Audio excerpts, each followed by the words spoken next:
नमस्कार दोस्तों, स्वागत है आपका आपके अपनी YouTube channel RBSC online classes में।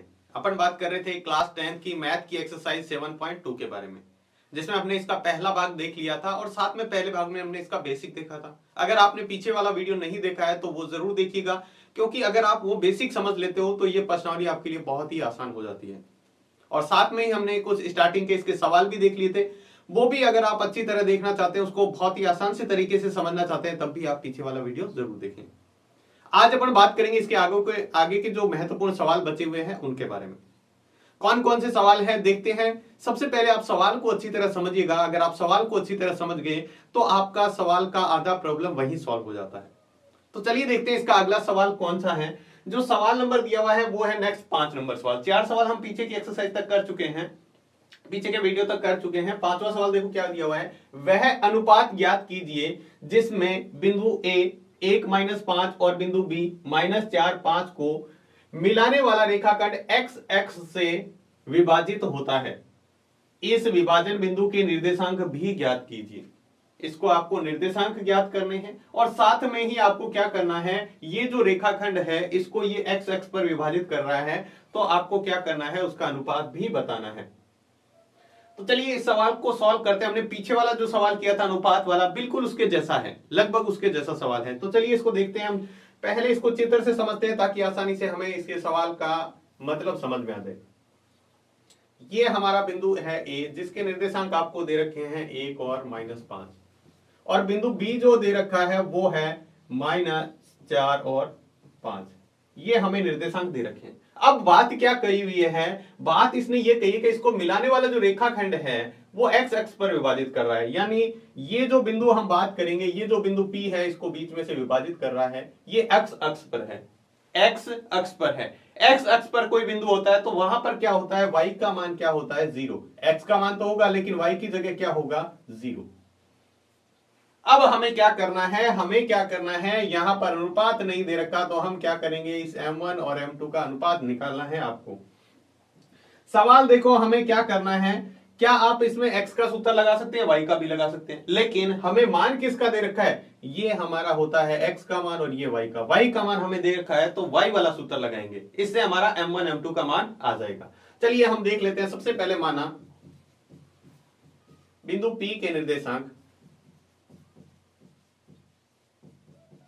बिंदु P के निर्देशांक क्या होंगे हमारे, बिंदु P के निर्देशांक जो होंगे हमारे वो होंगे x और 0, क्योंकि ये क्या है, x अक्ष पर स्थित है इसलिए। अब हमें क्या करना है, सीधा सा हमें सूत्र लगाना है। कौन सा, विभाजन सूत्र। विभाजन सूत्र x का नहीं लगाएंगे, किसका लगाएंगे, यहां y का। x का लगाने से हमें x का मान यहां पता नहीं है, लेकिन y का मान हमें पता है कि 0 है, इसलिए y का सूत्र लगाना है, ध्यान रखना। तो y बराबर क्या होता है, m1 y2 plus m2 y1 बटे m1 प्लस m2। कुछ भी नहीं करना, सिर्फ मान अपने पास सामने है, अब उठा के यहां रख दो, अपना m1 m2 का मान आ जाएगा। देखिएगा ये हमारा है x1, ये है y1, ये है हमारा x2 का मान और ये है y2 का मान। चलिए मान उठाकर वैसे वैसे रख देते हैं, और ये हमारा y का मान, y का मान कितना है, 0। m1 हमें पता नहीं है तो हम इसको m1 रहने देते हैं, गुणा y2 का मान कितना है, 5, तो हमने 5 रखा, प्लस m2 का मान भी पता नहीं है, गुणा हमारा मान है y1 का मान कितना है, -5, और बट्टे m1 m2। हम इसको वज्र गुणा करा देते हैं, इसके बट्टे में कुछ नहीं है तो एक, इसको इधर जाएगा, या बट्टे में नहीं रखो तो भी ये समझ लो कि यहां पर ये मान क्या है, बट्टे के अंदर है, इधर जाएगा तो भाग के अंदर, इधर जाएगा तो गुणा में, तो हम इसको ले जाते हैं इधर गुणा में, तो ये आ जाएगा 0 गुणा m1 प्लस m2, और यहां बचा है 5 को m1 से गुणा करेंगे तो आ जाएगा 5m1, प्लस यहां पर हम गुणा करेंगे, -5 को m2 से गुणा करेंगे तो माइनस का 5m2, माइनस का 5। इसको 0 से गुणा करेंगे तो किसी भी संख्या को 0 से गुणा करना क्या होता है, 0, तो हम क्या लिख देंगे यहाँ पे, 0। ये हो गया 5m1, और ये प्लस माइनस क्या हो जाएगा, माइनस का 5m2। इस m2 को इधर लाते हैं तो क्या हो जाएगा, उधर है माइनस का, इधर आएगा तो क्या हो जाएगा, प्लस का m2 बराबर 5m1। अब देखिएगा जरा, हम पक्षांतर इस तरह से कर रहे हैं, क्या कर रहे हैं, पक्षांतर इस तरह से कर रहे हैं हम कि इस 5 को तो यहां इधर ला रहे हैं, ये 5 इधर है, ये इधर आएगा तो भाग में, m1 इधर पड़ा है, m2 इधर आएगा तो भाग में, 5 से 5 कट जाएगा तो क्या बचेगा 1/1, इधर है हमारा m1 m2, तो हमारा m1 अनुपात m2 जो आ गया वो क्या आ गया, बट्टे का लिखो या अनुपात में लिखो, क्या है हमारा 1:1, क्या आ जाएगा हमारा 1:1। ये हमने क्या किया है, हमने मान निकाल लिया किसका, m1 m2 का। अब आपसे पूछा क्या हुआ है, इसके बाद में भी पूछा है इस विभाजन बिंदु के निर्देशांक ज्ञात कीजिए। अब आपको क्या करना है, इसके निर्देशांक ज्ञात करने हैं। तो हम अब क्या कर सकते हैं, x वाला सूत्र लगा के उसका मान निकाल सकते हैं। तो x का सूत्र हम कैसे लगाएंगे, हमारे पास x का सूत्र होता है m1 x2 plus m2 x1 बट्टे m1 प्लस m2। मान रख दो, m1 का मान 1, x2 का मान कितना है, x2 का मान है -4 और x1 का मान है 1। x2 का मान है -4 प्लस m2 का मान कितना है 1 और इसका भी मान कितना है 1 बट्टे 1 प्लस 1। 4 को -1 से गुणा करेंगे -4 प्लस 1 को 1 से गुणा करेंगे 1 बट्टे 1 में 1 जोड़ेंगे तो 2। 4 माइनस का 1 प्लस का, एक संख्या माइनस की प्लस की क्या होगा घटाओ, और माइनस का कितना आ जाएगा 3/2। ये हमारा क्या आ गया x का मान। यहां आ जाएगा अतः बिंदु P के निर्देशांक, बिंदु P के निर्देशांक क्या हो जाएंगे, बिंदु P के निर्देशांक हमारे हो जाएंगे माइनस का 3/2 और y का मान तो क्या है 0, क्योंकि वो क्या है x अक्ष पर है इसलिए। तो इस तरीके से हमें बहुत ही आसान से तरीके से सवाल को करना है, ज्यादा इसको मुश्किल नहीं बनाना है।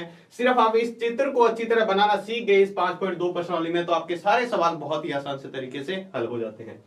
सबसे पहले हमने P बिंदु के निर्देशांक मान लिए, क्योंकि x अक्ष पर है इसलिए क्या है x और 0, और इसका अनुपात हमने मान लिया m1 m2। हमने क्या किया, पहले y का सूत्र लगाया। क्यों लगाया, क्योंकि इस निर्देशांक में हमें y का मान पता है जो 0 है। y का मान रखेंगे और सूत्र लगाएंगे तो हमें क्या हो जाएगा, m1 m2 का मान पता चल जाएगा। ये हमें अनुपात पूछा था, तो यहां पर लिख सकते हैं अतः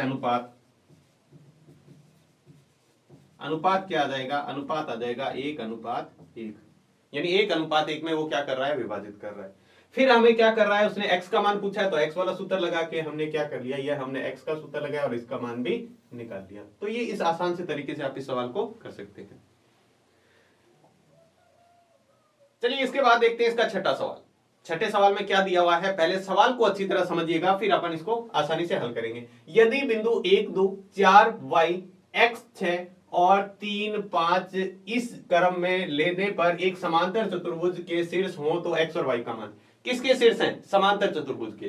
तो आप क्या करो, इसको समांतर चतुर्भुज में हल कर दो। इसको किस तरीके से हल करते हैं, इसको समांतर चतुर्भुज हमने लिया, यहां पे हम यहां पे क्या करते हैं, एक समांतर चतुर्भुज लेते हैं।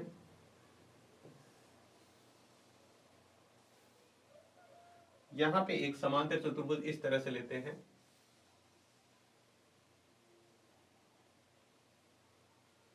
ये मान लीजिए हमारा समांतर चतुर्भुज है, ठीक है। इसके निर्देशांक हम इस तरह से ले लेते हैं। ये है हमारा बिंदु A, जिसके निर्देशांक क्या दिए हुए हैं आपको 1 2। दूसरा है हमारा बिंदु B, जिसके निर्देशांक आपको दिए हैं 4 और y। तीसरा बिंदु है C, जिसके निर्देशांक आपको दे रखे हैं x और 6, और चौथा है बिंदु D, जिसके निर्देशांक है 3 और 5। ये एक समांतर चतुर्भुज है, आपको इस x और y का मान बताना है। सवाल बहुत महत्वपूर्ण है, अच्छी तरह समझिएगा। हमने क्या किया, हमें अभी तक पता नहीं है, लेकिन हमने क्या किया, इसके अंदर विकर्ण खींच लिए। इसके एक यहां से ये विकर्ण खींच दिया और एक यहां से ये विकर्ण खींच दिया। और समांतर चतुर्भुज होता है तो आपको पता है विकर्ण एक दूसरे को समद्विभाजित करते हैं, यानी इस विकर्ण का भी ये क्या है, ये मध्य बिंदु है। ये जो बिंदु हम मान लेते हैं यहां पर P, ये इसका भी मध्य बिंदु है और इसका भी मध्य बिंदु है। तो सबसे पहले हम क्या करते हैं, ABCD जो आपको दिया हुआ है उसके मान लिख लेते हैं जल्दी से, और फिर हम इसको करेंगे सॉल्व बहुत ही आसान से तरीके से। C बिंदु के निर्देशांक है x और 6, और लास्ट D बिंदु के निर्देशांक है 3 और 5, ठीक है। यदि चतुर्भुज ABCD, चतुर्भुज ABCD एक समांतर चतुर्भुज है, तो इसके विकर्ण एक दूसरे को क्या करेंगे, तो इसके विकर्ण एक दूसरे को समद्विभाजित करते हैं।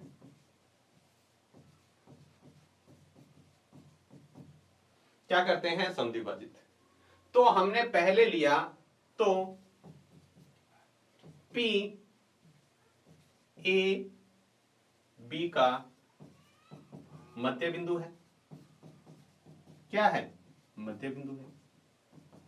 हमने ये कह दिया ये AB का क्या होगा, जब इसको समद्विभाजित कर रहा है तो ये बिल्कुल इसका मध्य बिंदु है। और मध्य बिंदु का हमें पता है, मध्य बिंदु का सूत्र हमें पता है किस तरह से लगाते हैं, आपको अच्छी तरह पता होगा। मध्य बिंदु का सूत्र क्या होता है, हमारे पास सूत्र होता है x बराबर x1 प्लस x2 बट्टे 2, और इसी तरह y का होता है y1 प्लस y2 बट्टे 2। तो इसका हम मान निकाले x का, तो देखो यहां पर क्या हो जाएगा, इसका मध्य बिंदु यहां पर हमने मान लिया है। यहां पर कुछ भी आप मान सकते हो, यहां पर x मान रखा है हमने। x आपके सवाल में आ गया तो आप कोई बड़ा x मान लो, इसको ये x और ये बड़ा y, तो हमने यहां पर इसको बड़ा x कह दिया, क्योंकि सवाल के अंदर भी x दे रखा है ना, तो वो सेम नहीं मान सकते अपन, ताकि कंफ्यूजन ना हो। x1 का मान कितना है, ये हमारा x1 होगा, ये y1, ये x2 और ये y2। x1 प्लस x2 यानी 1 प्लस x बटे 2, ये हमने इसको कह दिया समीकरण नंबर 1। इसी तरह y का मान निकालें यहां पर, तो y क्या होता है, y1 प्लस y2 बटे 2। y1 का मान y की जगह y रहने दो, इसका मान देखते हैं तो ये क्या होगा, y1 plus y2, y1 plus y2 कितना हो जाएगा, 2 प्लस 6 बटे 2। इसको आप आगे हल करेंगे तो आपके पास मान कितना आ जाएगा, यहां तो y का y रहेगा, 2 और 6 जोड़ते हैं तो 8 बटे 2, 8 में 2 का भाग देंगे तो कितना आ जाएगा, तो y बराबर हमारे पास आ गया 4। ये हमारी समीकरण नंबर होगी 2। हमने y का मान तो एग्जैक्ट निकाल लिया, लेकिन x का मान हमारे समीकरण के रूप में। ठीक है, चलिए आगे हल करते हैं। अब b और d, ये भी क्या है, इसका भी p मध्य बिंदु है। p BD का भी मध्य बिंदु है। क्या है, मध्य बिंदु है। तो अब यहां भी लेंगे हम, वही x होगा, क्योंकि ये भी x और y है। देखो बिंदु वही है P, हमारा बिंदु वही है P, तो निर्देशांक भी यही रहेंगे, और निर्देशांक यहाँ है तो हम इससे हल कर सकते हैं x1 प्लस x2 बटे 2। यहां पर देख लेते हैं इसके लिए x1 और x2 क्या है। अब ये x1 है और ये y1 है, ये x2 है और ये y2 है। तो क्या करेंगे, x1 प्लस x2, x1 का मान कितना है 4 और x2 का मान कितना है 3, यानी 4 प्लस 3 कितना करेंगे, यहां आ जाएगा 4 प्लस 3 बटे 2, यानी x का मान आ जाएगा। तो x का मान कितना आ गया, 4 और 3 7 बटे 2। ये हमारी समीकरण नंबर होगी 3। इसी तरह हम यहां पर क्या करते हैं, y का मान भी निकाल लेते हैं, इसी का y का, तो ये हो जाएगा y1 प्लस y2 बटे 2। तो यहां पे इसके लिए y1 और y2 मान रखने हैं, तो y1 का मान y है और y2 का मान कितना है 5। यहां से सिर्फ हमने मान रखा है ये y है और ये है 5 बटे 2। ये हमारी समीकरण नंबर होगी 4। ये हो गया मान। अब यहां गौर से देखिएगा, यहां पर हमने पहले ही x का मान एक बार निकाला है, वो इस रूप में आया है, और यहां पे हमने x का मान निकाला है, वो भी x का मान ही है, जो है हमारा 7 बटे 2। तो हम क्या लिखेंगे, हम यहां पर लिखेंगे समीकरण 1 व 3 से।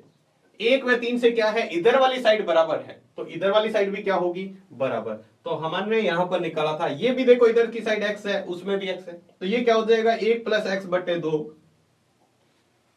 1 प्लस x बटे 2 किसके बराबर हो जाएगा, इसके बराबर, 7 बटे 2 के बराबर। पक्षांतरण करेंगे, इस 2 को इधर ले जाओ, तो 1 प्लस x बराबर 7 बटे 2 गुणा 2, तो ये 2 से 2 कर जाएगा, 1 प्लस x बराबर हमारे पास बचेगा 7, 2 से 2 कट जाएगा, ये भाग में है ये गुणा में है। अब x का मान निकाला है तो 1 को इधर ले जाओ, 7 माइनस 1 कितना बचेगा, x बराबर 6। तो x का मान तो हमारे पास आ गया है, हमें x और y का निकालना है ना, हमने x का मान निकाल लिया। इसी तरह हम निकालेंगे, इसी तरह समीकरण 2 व 4 से। जरा गौर से देखो तो हमने y के भी माने हैं, ये भी y का निर्देशांक है, जो हमने y का माना है 4, और ये y का मान भी कितना आया है, यहां पर भी हमने y का मान निकाला है समीकरण के रूप में, तो ये भी क्या होगा इधर वाली साइड बराबर, तो ये आ जाएगा, वहां हमने निकाला 4 बराबर y प्लस 5/2। ये जो y लिखा है ना, ये y का मान नहीं है, ध्यान रखना। यहां पर आप ये नहीं देखेंगे कि ये x का मान है, जो x का मान हमें पूछा था वो नहीं है। ये x का मान कौन सा है, ये हमारा x का मान है, उसके मध्य बिंदु का निर्देशांक आया है। ये जो x का मान है ना, ये इसके निर्देशांक आए हैं x और y के, और हमें ये जो सवाल में दे रखा है यहां पर ये रहा y और ये x, इसके मान निकालने हैं। तो हमने यहां पर भी इसको बराबर लिया, तो यहां पर भी हम पक्षांतरण करेंगे तो 2 को इधर लाएंगे तो 4 इधर आएगा, 2 के गुणा 2 आ जाएगा गुणा में, ये इधर आएगा y प्लस 5। तो हम यहां देखेंगे 4 को 2 से गुणा किया तो 8, 5 इधर प्लस में इधर आएगा तो माइनस में, बराबर क्या बचा y, इसमें से जाएगा तो y बराबर कितना बचा 3। अतः हमने दोनों मान निकाल ली, x बराबर हमारा मान आया 6 और y बराबर आया हमारा 3। इस तरह से हम इस सवाल को हल कर सकते हैं। काफी महत्वपूर्ण सवाल है ये। देखो क्या करना है आपको, सबसे पहले ये शर्त दे रखी है कि ये 4 बिंदु दिए हुए हैं और ये लगातार क्रम में, चाहे आप इधर से क्रम ले लो चाहे इधर से, ये एक समांतर चतुर्भुज के हैं। अब आपको शर्त याद होनी चाहिए, समांतर चतुर्भुज के विकर्ण क्या होते हैं, एक दूसरे को समद्विभाजित करते हैं।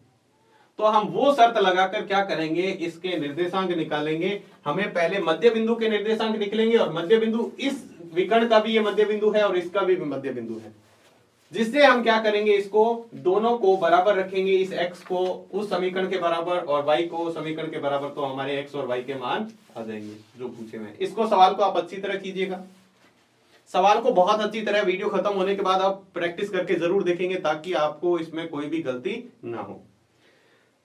चलिए हम इसका अगला सवाल देखते हैं, सवाल नंबर 7।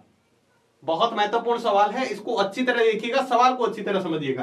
क्या दिया हुआ है, बिंदु ए के निर्देशांक ज्ञात कीजिए जहां ए बी एक वर्त का व्यास है और जिसका केंद्र 2-3 तथा बिंदु बी के निर्देशांक आपको दे रखे हैं। क्या कह रखा है, ये आपको एक वर्त दे रखा है, ये एक वर्त है, ठीक है। इस वर्त के अंदर क्या कहा हुआ है, ए बी व्यास है, तो हम इसको एक व्यास खींच लेते हैं। यहां पे हमने मान लिया ये क्या है, इसका व्यास है, ठीक है। और इस व्यास की जगह यहां पर क्या है, व्यास के साथ में ये हमने मान लिया इसका केंद्र है, जिसको कह दिया, और ये व्यास है ए और बी, ए बी क्या है, इसका व्यास है। तो आपको जरा वर्त के अंदर भी ध्यान होगा, वर्त का केंद्र होता है वो क्या होता है, व्यास का मध्य बिंदु होता है या नहीं होता, व्यास का मध्य बिंदु क्या होता है, उसका केंद्र होता है। और यही आपको कहा हुआ है, ए बी व्यास है और जिसका केंद्र क्या है 2-3, यानी इसके निर्देशांक आपको दे रखे हैं। ए को आपको ज्ञात करना है, बी के भी आपको दे रखे हैं, बी के निर्देशांक है 1 और 4। आपको इस एक के ज्ञात करने, इसको हमने मान लिया x और y। हमें पता है कि वर्त का केंद्र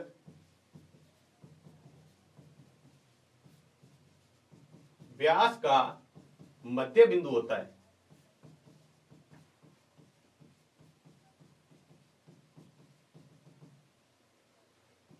तो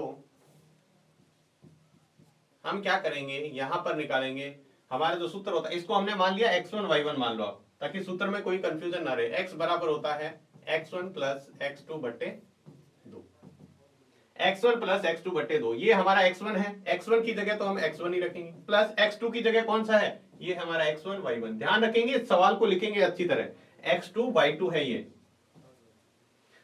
तो x2 का मान कितना है, 1/2, और साथ में हमारा जो मान निकाला ना, ये हमारा मान है x का और ये किसका है, y का। तो x का मान कितना है, 2। पक्षांतरण करो, 2 को इधर लाएंगे तो 2 × 2 कितना हो जाएगा, 2 इधर भाग में इधर आएगा तो गुणा में ये क्या हो जाएगा, x + 1। 2 को 2 से गुणा करेंगे 4। अब 1 इधर प्लस का इधर आएगा तो माइनस का, 4 में से 1 जाएगा तो x बराबर कितना आ गया, 3। x का मान हमने निकाल दिया। इसी तरह हमें y का मान निकालना है, तो y के लिए भी हम इसी तरह करेंगे। y बराबर क्या होता है, y1 प्लस y2/2। y1 का मान कितना है, y1 ही है, पता नहीं हमें। y2 का मान कितना है, ये रहा 4/2, और यहां किसका मान, y का मान रखना है, y का मान कितना है, -3। इसी तरह यहां पर भी आप इसके साथ में पक्षांतरण, इधर पक्षांतरण करते हैं तो ये इसके क्या है, -3 इधर बराबर में है, ये 2 इधर आएगा तो इसके साथ गुणा में, तो y1 प्लस 4। 3 को 2 से गुणा करेंगे तो माइनस का 6, ये आ जाएगा y1 प्लस 4। इसको इधर लाते हैं 4 को, 4 इधर प्लस का है, इधर आएगा तो माइनस का, बराबर y1। यहां हमारा x1 का मान है ये, x1 बराबर, तो y1 बराबर कितना हो जाएगा, माइनस का 4 और माइनस का 6 कितना होता है, माइनस का 10। ये हमारा किसका मान आ गया, y1 का मान आ गया। अब यहां पर लिख दो, अतः बिंदु ए के निर्देशांक, बिंदु ए के निर्देशांक क्या हो जाएंगे, x का मान हमारा कितना आया है 3 और इसका कितना है -10, 3 और -10। पहले x का मान फिर y का मान, जो हमने माना था वो हमने निकाल दिया। बहुत ही सिंपल सा है ये, एग्जाम में आपके कई बार पूछा गया सवाल है। जब एनसीईआरटी का सिलेबस था तो कई बार आपके एग्जाम में पूछा गया है ये, तो अच्छी तरह देखिएगा हमने क्या किया है। अगर आपको ये चित्र बनाने आगे ना, इससे बहुत इंपॉर्टेंट है आप प्रैक्टिस करो तब चित्र जरूर बनाया करो, जिससे आपको सवाल की जो पूछा गया है क्या पूछ रहा है और सवाल को किस तरह से करना है वो आपको समझ में आ जाएगा। तो हमें ये कहा होता बिंदु ए के निर्देशांक करने ज्ञात करने, इसके निर्देशांक ज्ञात करने हैं, बी आपको दिया है, मध्य बिंदु आपको दे रखा है, हम सूत्र तो मध्य बिंदु वाला ही लगाएंगे और ए और बी के निर्देशांक लगा, सवाल उसी तरह हल करना है, जो जो मान पता है वो रख दो और इसको सिंपल सा हल करेंगे तो आपके पास इसका आंसर आ जाएगा। चलिए इसके बाद देखते हैं इसका अगला सवाल, देखते हैं 8वां सवाल। 8वें सवाल में आपको क्या दिया हुआ है, यह भी बहुत महत्वपूर्ण सवाल है। यदि ए और बी क्रमशः 2 -2 और 2 -4 हो तो बिंदु P के निर्देशांक ज्ञात कीजिए ताकि AP बराबर क्या हो, 3/7 AB के हो। रेखाखंड के देखो ये क्या कहा हुआ है, इस सवाल को समझिएगा जरा। ये आपको दे रखा है बिंदु A, ये है -2 और बिंदु B भी आपको दे रखा है 2 और -4। आपको P बिंदु ऐसा निर्देशांक ज्ञात करने हैं, इसके बीच में बिंदु P है, इसके बीच में बिंदु P है, यहां मान लेते हैं, इसके निर्देशांक आपको ज्ञात करने हैं। आपको एक शर्त कह रखी है, हमें पता नहीं है तो हमने एक बार इसको x और y मान लिया, नहीं कह हमें ज्ञात करना है तो x और y मान लिया, हमें अनुपात भी नहीं दे रखा। लेकिन एक बात समझिएगा यहां पे जरा, आपको एक बात कही हुई है AP बराबर क्या है, 3/7 AB है, ये 3/7 लिखा हुआ है, ध्यान रखना। अगर मैं AB को इधर लाऊं तो देखो AP बटे AB बराबर क्या हो जाएगा, 3/7। इस जो आपको शर्त दे रखी है इससे हम इस सवाल को समझ लेंगे, ध्यान रखना। क्या शर्त दे रखी है आपको, ये जो बिंदु P कहा हुआ है ना, ये P जो है आपको क्या कहा हुआ है, AP के सामने देखो कितना है 3 और AB के सामने कितना है 7। ध्यान से समझिएगा, यानी आप क्या करो, यहां पे एक लाइन है आपकी AB, ठीक है, इसके 7 बराबर हिस्से हैं, 1 2 3 4 5 6 7 हिस्से हैं बराबर, 7 सेंटीमीटर हमने मान लिया। ए बी पूरी हमारी कितनी है, 7 हिस्सों में, और जो एपी है वो 3 हिस्से के बराबर है। एपी इधर, यहां पर ये बिंदु हो गया पी, तो ये देखो कितने हिस्से हैं, 1 2 3, तो इधर कितने हिस्से आ गए 3, और इधर कितने हैं, कितने हिस्से बचे, इधर बचे हमारे 4। तो हम इसका अनुपात निकाल सकते हैं, अनुपात कितना आ जाएगा, 3/4। कितना आ जाएगा, 3/4।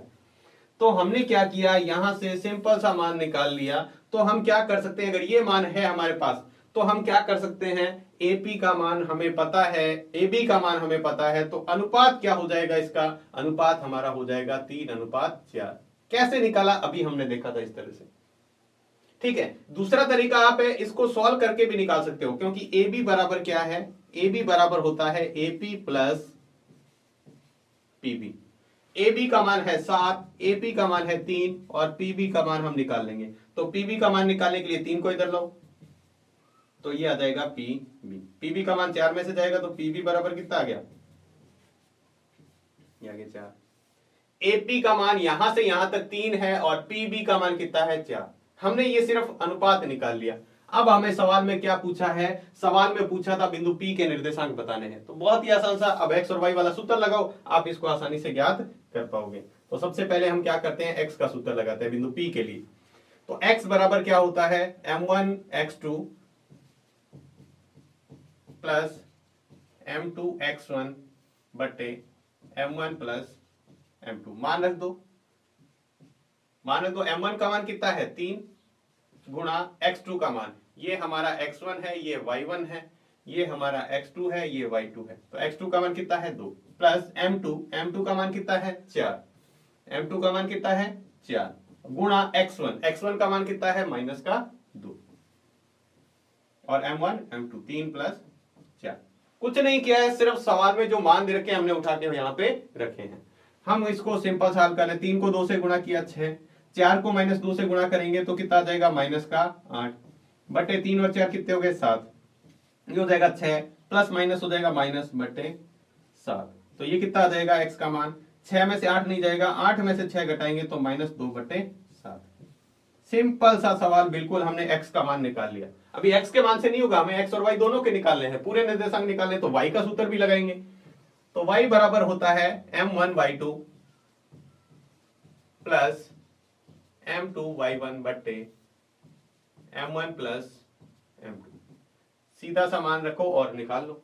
m1 का मान कितना है 3 गुणा y2 का मान कितना है माइनस का 4 प्लस m2 मान है 4 गुणा y1 का मान कितना है माइनस का 2 बटे m1 का मान है 3 और m2 का मान है 4।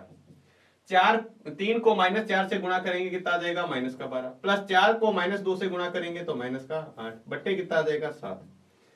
ये हो गया माइनस का 12, ये प्लस माइनस हो गया माइनस का 8 बट्टे माइनस का 8 और माइनस का 12 दोनों ही माइनस के हैं तो कितना हो जाएगा माइनस 20 बट्टे 7। ये क्या हो गया y का मान। अतः बिंदु P के निर्देशांक, हमें P के निकालने थे ना, अतः P के निर्देशांक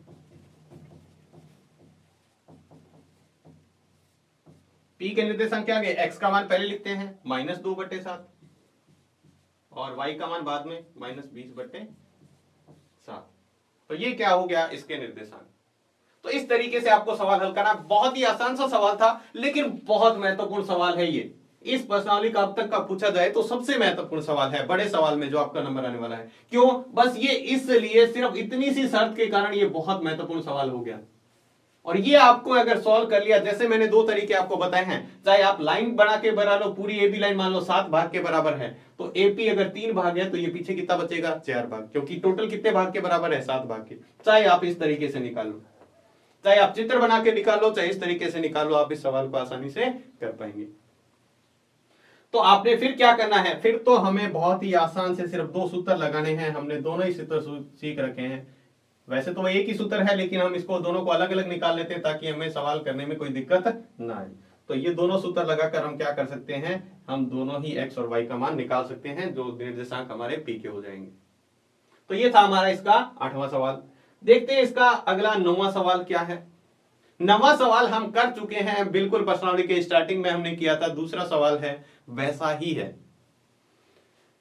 दूसरा सवाल हमने किया था उसमें समत्रिभाजित था, यहां पर क्या है 4 भाग। तो देखो क्या सवाल दिया है, बिंदु A -2 और 2 और बिंदु B 2 8 को जोड़ने वाला रेखाखंड AB को 4 बराबर भागों में विभाजित करने वाले बिंदु के निर्देशांक।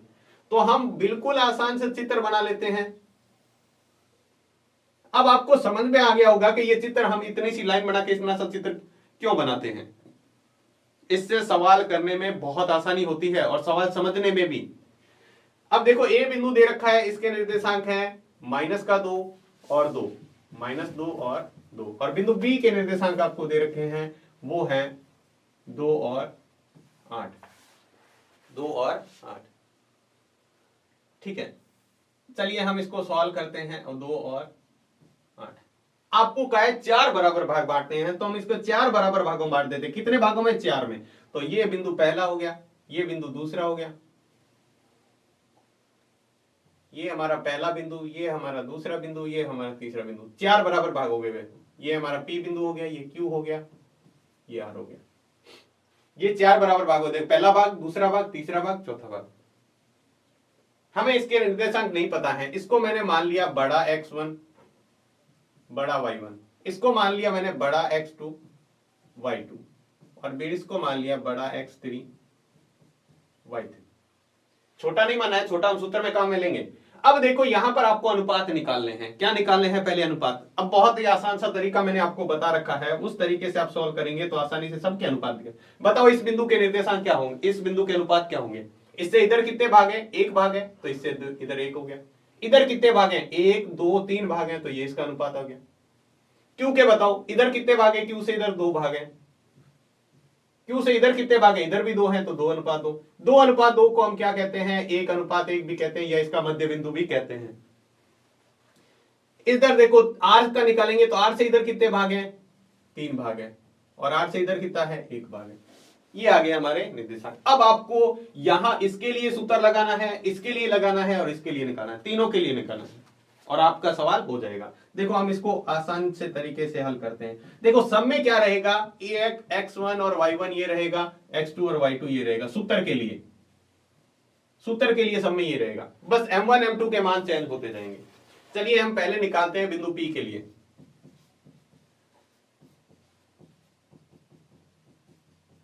बिंदु P के लिए x का सूत्र लगाते हैं। x इसको हम माना है बड़ा x1, देखो हमने इसको बड़ा x1 दे रखा है इसके निर्देशांक, तो ये क्या होगा, m1 x2 plus m2 x1 बट्टे m1 प्लस m2। मान रखो बस, m1 का मान यहां पर कितना है, 1 गुणा x2 का मान कितना है, ये रहा 2, प्लस m2 का मान कितना है, 3, ये रहा m2 का मान 3। यहां m1 m2 ये लेना पड़ेगा, p के लिए निकाल रहे हैं तो m1 m2 ये है, बटे साथ में है x1 का मान कितना है, -2 बटे m1 प्लस m2। ये कितना हो जाएगा, 1 को 2 से गुणा करेंगे 2, 3 को -2 से गुणा करेंगे माइनस का 6, तो प्लस माइनस क्या हो जाएगा, माइनस का 6 बटे 3 और 1 4। इसमें से जाएगा 2 में से 6 नहीं, 6 में से 2 घटाना पड़ेगा, तो माइनस का 4 बटे 4, और माइनस का 4 बटे 4 का मतलब क्या होता है, x बराबर कितना आ गया, -1। 4 में 4 का भाग देंगे, पूरा पूरा 1 आ जाएगा। हमने यहां पर इसका x का मान निकाले, इसी तरह y का मान निकालेंगे, तो यहां लिख लिया हमने बड़ा y1, m1 y2 plus m2 y1 बटे m1 प्लस m2। मान रखना है, कुछ भी नहीं करना। m1 का मान 1 गुणा y2 का मान 8 प्लस m2 का मान कितना है, सॉरी m2 का मान 3 और y1 का मान है 2 बटे क्या हो जाएगा, 1 प्लस 3। 8 को 1 से गुणा करेंगे 8, 3 को 2 से गुणा करेंगे 6 बटे 4। 8 और 6 कितने होते हैं, 14, 14 बटे 4। 14 बटे 4 का मतलब कितना होता है, y बराबर आ जाएगा 7 बटे 2। कितना आ जाएगा, 7 बटे 2। ये हमारा किसका आया है, x1 है। ये क्या है, हमने बड़ा x1 मान रखा है, इसको क्या मान रखा है, बड़ा y1। ठीक है, x1 y1 के मान है। हमने p के लिए इसको हल कर लिया है, p के लिए हमने इसको हल कर लिया है। अब हम क्या करेंगे, इसको q के लिए हल करेंगे। किसके लिए हल करेंगे, q के लिए। तो अब लिखेंगे बिंदु q के लिए। अब m1 m2 चेंज हो गया है, अब q मध्य बिंदु है, तो मध्य बिंदु वाला सूत्र लगा दो सीधा ही। आप इस अनुपात से वापस x1 और y1 का ये सूत्र लगा के भी निकाल सकते हो, ये सूत्र से भी निकल जाएगा। लेकिन q क्या है, ये मध्य बिंदु है। ये क्या है, मध्य बिंदु है। जब भी दोनों तरफ अनुपात बराबर हो तो वह मध्य बिंदु होता है। इधर भी 2 अनुपात, इधर भी 2 अनुपात, तो ये मध्य बिंदु है। और मध्य बिंदु के लिए, तो मध्य बिंदु के लिए इसका मान क्या है, x2 y2 निकालना है। तो x2 के लिए क्या होगा, x1 प्लस x2 बटे 2। तो x1 का मान कितना है, x1 का मान ये रहा, माइनस का 2। x1 का मान कितना है, -2, प्लस x2 का मान कितना है, 2 बटे 2। 2 प्लस का 2 माइनस का क्या हो जाएगा, 2 में से 2 गया, 0 बटे 2। 0 बटे 2 का मतलब क्या होता है, 0। ये हमारा क्या गया, x2। इसी तरह हम y2 का मान निकालेंगे। y2 के लिए क्या रहेगा, y1 प्लस y2 बटे 2। तो ये कितना आ जाएगा, y1 का मान और y2 का मान। y2 का मान 8, y1 का मान 2, 2 और 8, 2 प्लस 8 बटे 2 कितना हो जाएगा, 8 और 2 10 बटे 2। 10 बटे 2 का मतलब कितना आ गया, 5। ये क्या आ गया, ये हमारा आ गया y2। तो देखो हमने p का मान निकाल लिया। p का मान हमारा क्या था, -1 और 7 बटे 2। यहां निकाल आते हैं q, जो q निकालेंगे तो वो कितना आ जाएगा, 0 और 5। इसी तरह हम r का भी निकाल लेते हैं। तो r के लिए हम देखो लिखते हैं, जो r है वहां के लिए हम निकालेंगे। तो बिंदु r के लिए,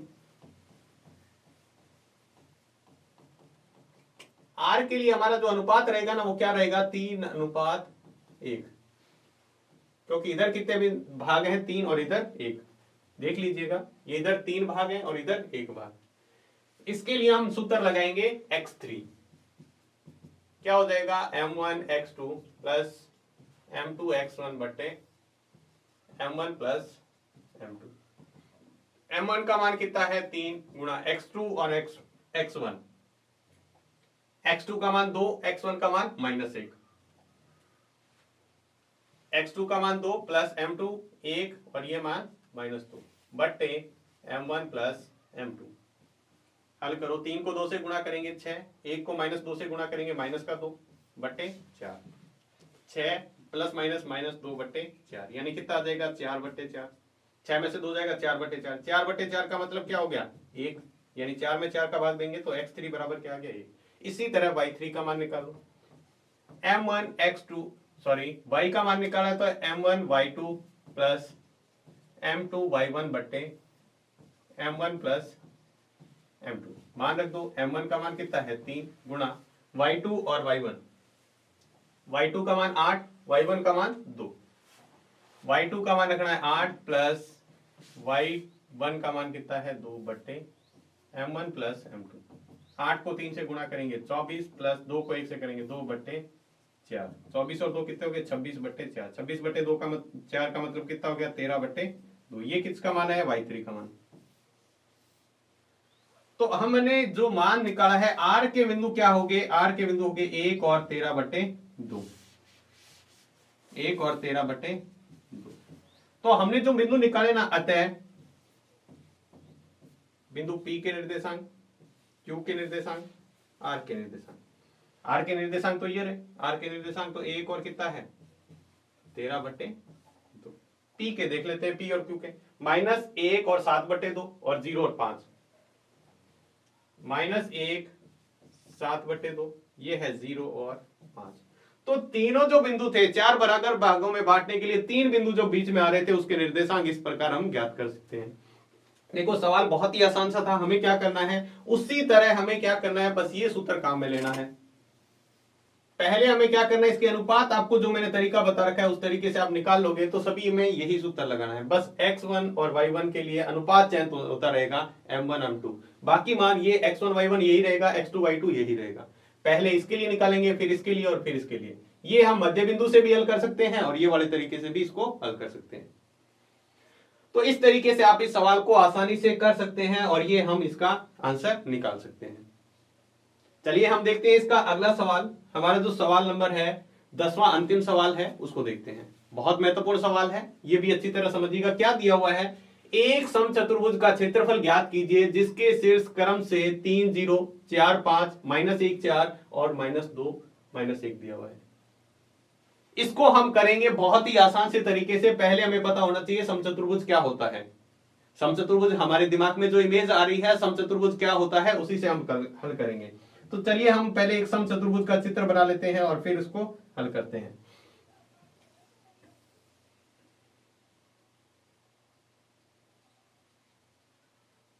ये हमारा एक समचतुर्भुज है, ठीक है। हम इसके अंदर सवाल को हल करेंगे तो हमें काम में आएगा इसका विकर्ण। तो विकर्ण भी हम पहले खींच लेते हैं। किस तरह से काम आएगा अभी आपको बता देंगे। ये है इसके विकर्ण हो गए। चलिए हम इसको हल करते हैं। इसके बिंदु क्रम से लेने हैं। ये पहला बिंदु आपको कहा है ना शीर्ष क्रम से लेने हैं, तो पहला हो गया, ये हो गया 3 और 0। दूसरा हमने ले लिया बी है 4 और 5। उसके बाद में सी, क्रम से चलाना है, ध्यान रखना। इधर से चाहे ऐसे घुमा दो, चाहे ए बी सी पूरा ऐसे घुमा दो। ऐसा नहीं है ए बी यहां सी लिख दिया तो सवाल गलत हो जाएगा। सी के हैं -1 और 4 और डी बिंदु के निर्देशांक है -2 और -1। हम इस सवाल को शुरू करने से पहले देख लेते हैं सवाल में क्या दिया हुआ था। एक समचतुर्भुज का क्षेत्रफल ज्ञात करना है। पहले मैं एक समचतुर्भुज का क्षेत्रफल लिखता हूं आपको और फिर सवाल समझ में आ जाएगा इस तरीके से क्यों कर रहे हैं।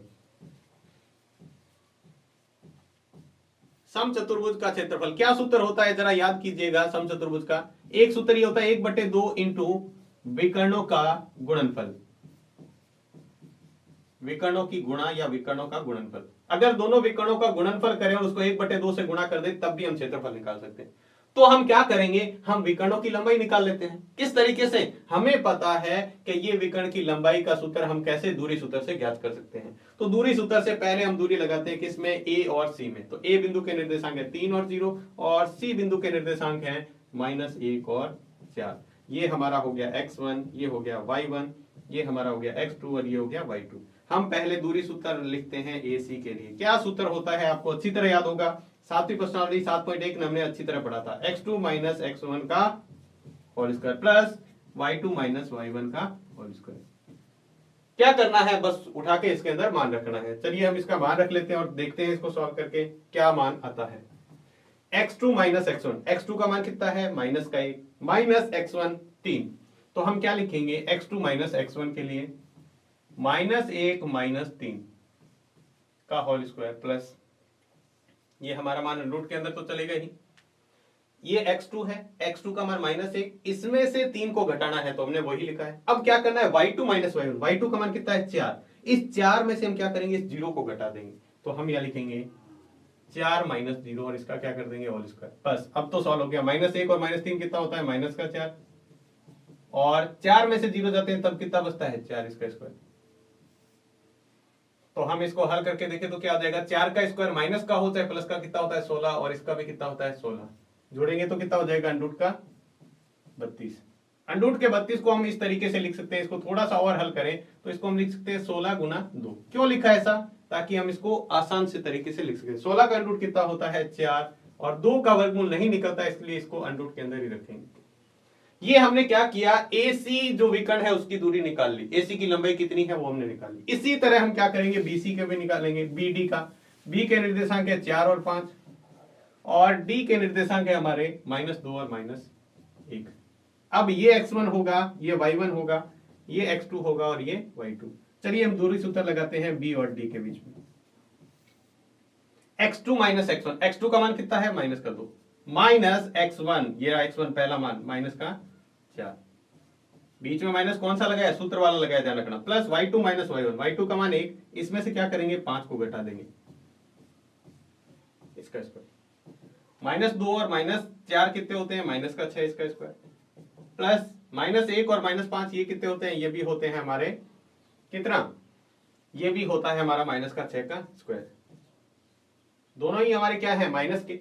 देखो हमने क्या किया है BD लिया है, तो BD में हम क्या करेंगे, यहां हमने किया है x2 माइनस x1, फिर है y2 माइनस y1, दोनों ही माइनस के 6 स्क्वायर, -6 का स्क्वायर कितना होता है 36, और +6 का स्क्वायर भी कितना होता है, वैसे दोनों ही समान होते हैं, यहां पर दोनों माइनस के हैं, -36 का स्क्वायर और 36 और 36 कितने हो गए 72, दोनों स्क्वायर हमने जोड़े तो 72 को भी अपन क्या लिख सकते हैं 36 गुणा 2, ताकि इस 36 का वर्गमूल हमें पता है, लेकिन 2 को हम ऐसे रख देंगे।